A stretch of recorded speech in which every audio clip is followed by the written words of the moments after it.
இப்போ ரீசண்டாக இந்த டிசாஸ்டர் வர்றதுக்கு முன்னாடி, இந்த தீ பற்றுவதற்கு முன்னாடி அங்கே ஒரு விஷயம் நடந்திருக்குது.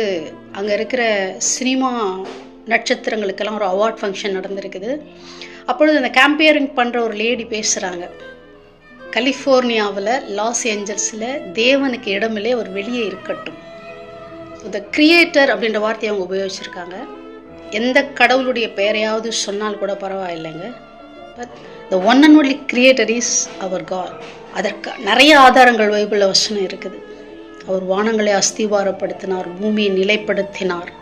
நானே வானங்களை விரித்து உருவாக்கினேன், பூமியை நிலைப்படுத்தினேன்.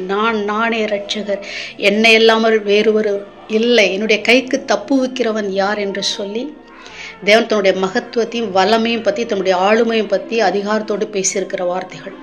முழங்கால் யாவும் எனக்கு முன்பாக முடங்கும் என்று சொல்லி. ஸோ கிரியேட்டர் ஆஃப் காடை அவங்க மாக் பண்ணியிருக்காங்க. எங்களுக்கு கடவுள் தேவையில்லை, கிரியேட்டர் தேவையில்லை, அவங்க இந்த கலிஃபோர்னியாவுக்கு வெளியே இருக்கட்டும், லாஸ் ஏஞ்சல்ஸ்க்கு வெளியே இருக்கட்டும் கடவுள் அப்படின்னு சொல்லி இந்த வார்த்தைகளை அவங்க பேசியிருக்காங்க.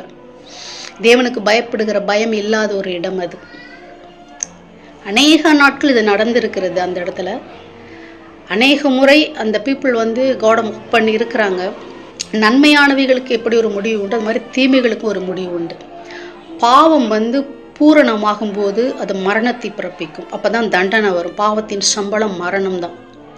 ஸோ அது அந்த அழிவை இப்போ நம்ம பார்த்துட்ருக்குறோம். அவங்க பேசி பேசி பேசி அவங்களுடைய பாவம் பூரணம் அடைந்திருக்கும் போது இந்த பெரிய டிசாஸ்டர்ஸ் நடந்திருக்குது.